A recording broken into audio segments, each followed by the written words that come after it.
नमस्कार, फाइटर समाचार में आपका स्वागत है। पेश आज 11 मई सोमवार श्रीगंगानगर, हनुमानगढ़ और बीकानेर की खास खबरें। बड़ी खबरों से अपडेट रहने के लिए सब्सक्राइब करें फाइटर न्यूज को और प्रेस करें बेल आइकन को। श्रीगंगानगर रेलवे स्टेशन पर जो गाड़ियां पिछले 50 दिनों से लावारिस हालत में खड़ी थी, उनको यात्रा के लिए तैयार किया जाने लगा है। उनकी मरम्मत का कार्य भी आरंभ कर दिया गया है। आज रेलगाड़ियों के रैक को कर्मचारी सैनिटाइजेशन करते हुए नजर आए। माना जा रहा है कि श्रीगंगानगर से रेलगाड़ियों को चलाने के लिए भी आदेश कभी भी आ सकते हैं। उल्लेखनीय है कि श्रीगंगानगर रेलवे स्टेशन से मुंबई, दिल्ली, हावड़ा, हरिद्वार के लिए प्रतिदिन रेलगाड़ी का संचालन किया जाता है। वहीं कुछ रेलगाड़ियों को साप्ताहिक के रूप में भी चलाया जाता है। इनमें दक्षिण भारत के लिए भी रेलगाड़ी शामिल है। श्रीगंगानगर जिले में एक बार पुण्य रैंडम सैंपलिंग का कार्य आरंभ किया गया है। रविवार को इस अभियान के अंतर्गत 40 लोगों के सैंपल लिए गए हैं। रविवार को कुल 55 लोगों के सैंपल लिए गए, जिनमें 9 लोग वे भी शामिल थे जो खांसी बुखार की शिकायत लेकर जिला अस्पताल पहुंचे थे। PMO doctor KS. कामरा ने बताया कि 717 लोगों के कुल सैंपल रविवार शाम तक लिए गए थे। इनमें 662 लोगों की रिपोर्ट मिली थी और सभी नेगेटिव थे। अस्पताल के आइसोलेशन वार्ड में भी 25 मरीज थे और 55 सैंपल की रिपोर्ट आज शाम तक मिल जाने की संभावना है। श्रीगंगानगर जिले के रावला पुलिस थाना क्षेत्र में एक व्यक्ति की हत्या कर दी गई। घटना की जानकारी देते एसआई धर्मपाल वर्मा ने बताया कि मृतक की पहचान सुरेंद्र बिश्नोई निवासी 3 केएनडी के रूप में हुई है। हत्या का आरोप उसके छोटे भाई की पत्नी सुमन पर लगा है। बीती रात पारिवारिक झगड़ा होने की जानकारी सामने आई है। श्रीगंगानगर जिले के अनूपगढ़ थाना क्षेत्र में एक व्यक्ति की संदिग्ध परिस्थितियों में मौत हो गई। पुलिस का कहना है कि पवन नामक व्यक्ति को अस्पताल में भर्ती करवाया गया था, जहां उसकी मौत हो गई। उसके भाई राय साहब ने पुलिस को दी रिपोर्ट में बताया है कि खेत में कीटनाशक का छिड़काव करने के दौरान पवन की हालत खराब हो गई थी। श्रीगंगानगर जिले के रायसिया नगर में एक युवती की मौत हो गई। बताया गया है कि उसने जहरीली दवा का सेवन कर लिया था। उसका अस्पताल ले जाया गया, जहां उसने इलाज के दौरान दम तोड़ दिया। पुलिस ने बताया कि 29 PS निवासी सुरेंद्र पाल की पुत्री रमनदीप कौर की कीटनाशक पीने से मौत हो गई। रिपोर्ट में बताया है कि रमनदीप कौर मानसिक रूप से परेशान रहती थी, इस कारण उसने कीटनाशक पी लिया।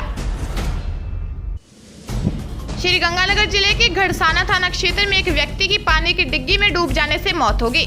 थाना प्रभारी विजेंद्र शीला ने बताया कि जालवाली गांव के पास एक ईंट भट्टे पर बनी डिग्गी में जालूराम नामक व्यक्ति का शव मिला है। वह नोखा जिले के जैसलसर गांव का रहने वाला था।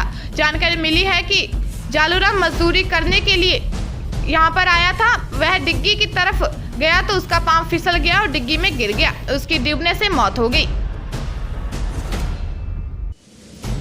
श्रीगंगानगर जिला मुख्यालय पर नेहरा नगर में एक व्यक्ति ने फांसी लगाकर आत्महत्या कर ली। सदर थाना पुलिस ने बताया कि बिरबल राम नामक व्यक्ति की आयु करीबन 55 साल है। वह पिछले कुछ समय से मानसिक रूप से परेशान रहता था, इस कारण फांसी लगा ली। उसके पुत्र की रिपोर्ट पर मर्ग FIR दर्ज कर जांच आरंभ की गई है।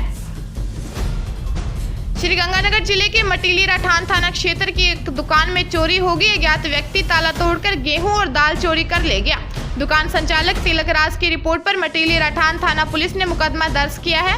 पुलिस ने बताया कि चोरी किया गया सामान ग्रामीण क्षेत्रों में वितरण करने के लिए लाया गया था। इसको कोई अज्ञात व्यक्ति चोरी कर ले गया। चोरों को पकड़ने का प्रयास किया जा रहा है। श्रीगंगानगर हिंदूमल कोट मार्ग पर रविवार को एक ट्रैक्टर से बाइक सवार व्यक्ति की मौत हो गई। थाना अधिकारी मजीद खान ने बताया कि 2D बड़ी गांव के पास ट्रैक्टर की टक्कर से बाइक सवार निशान सिंह घायल हो गया था। हादसे के बाद चालक ट्रैक्टर छोड़कर फरार हो गया। निशान सिंह को घायल हालत में जिला अस्पताल में लाया गया, जहां उसे डॉक्टर ने मृत घोषित कर दिया। थाना प्रभारी ने बताया कि पिता अमरजीत सिंह की रिपोर्ट पर ट्रैक्टर चालक के खिलाफ तेज और लापरवाही से चलाकर बाइक की टक्कर मारने के आरोप में मुकदमा दर्ज करवाया है। श्रीगंगानगर में पब्लिक ट्रांसपोर्ट के रूप में अंतर तहसील स्तर पर रोडवेज बसों का संचालन आरंभ किया गया था।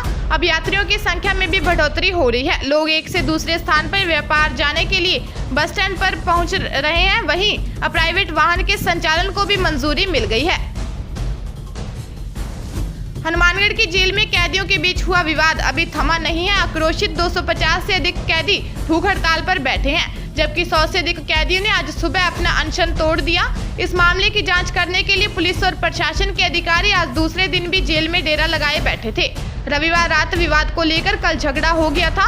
इसमें 1 दर्जन से अधिक कैदी घायल हो गए थे। इन्हें सरकारी अस्पताल में ले जाया गया। जेल में पौने 400 से अधिक कैदी हैं। इनमें से 250 कैदी भूख हड़ताल पर बैठे हैं। श्री गंगानगर जिला परिवहन कार्यालय में भी आज से औपचारिक रूप से कार्य आरंभ हो गया है। लॉकडाउन के बाद से ही डीटीओ दफ्तर था और लोगों के सरकारी कार्य नहीं हो पा रहे थे। जो जानकारी सामने आ रही है उसके अनुसार आज से जिला परिवहन कार्यालय की सभी शाखाओं में औपचारिक रूप से कार्य आरंभ हो गया है। कार्यालय में अब लाइसेंस, वाहन रजिस्ट्रेशन सहित सभी अन्य प्रकार के कार्य हो पाएंगे। पूर्व में लॉकडाउन के कारण सरकारी दफ्तर बंद था और लोग वाहन लाइसेंस का नवीनीकरण तक नहीं करवा पा रहे थे। राजस्थान खाद्य व्यापार संघ के आह्वान पर श्री गंगानगर नई धान मंडी के व्यापारियों की हड़ताल आज भी जारी रही।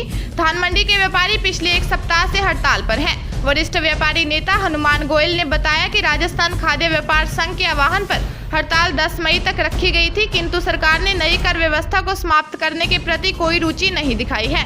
इस कारण हड़ताल को 15 मई तक बढ़ा दिया गया है। कोरोना वायरस की महामारी के चलते लागू लॉकडाउन के तीसरे चरण में सरकार ने प्रवासी मजदूरों को घर भेजने के लिए श्रमिक स्पेशल ट्रेन चलाई और रहने और खाने के उचित प्रबंध का आश्वासन दिया। इन सबके बावजूद प्रवासी मजदूरों की पैदल घर वापसी का सिलसिला रुक नहीं रहा। देर रात बीकानेर से 125 मजदूर पैदल ही बिहार के लिए निकल पड़े। बीकानेर और चूरू के प्रशासन ने रोकने और इनकी व्यथा का जाना और समझना भी जरूरी नहीं समझा। सीकर पुलिस ने अपनी सीमा पर पहुंचे इन मजदूरों को रोककर इनके रहने और खाने का प्रबंध करवाया। बीकानेर जिले में कृषक कल्याण शुल्क का कड़ा विरोध किया जा रहा है, जिसके तहत बीकानेर में अनाज मंडियां 15 मई तक बंद करने की घोषणा की गई थी। इसी के साथ दाल, आटा व ऑयल मिल भी इनके समर्थन में आ गई है और इन्होंने भी अपना संस्थान बंद रखा। आज मंडी में 1 करोड़ का कारोबार तथा मिल बंद होने से लाखों का कामकाज प्रभावित हो रहा। ताजा तरीन खबरों के लिए फाइटर न्यूज को सब्सक्राइब करें और बेल आइकन को प्रेस करें ताकि नई न्यूज अपडेट होते ही आपके फोन की घंटी बज जाए। Once again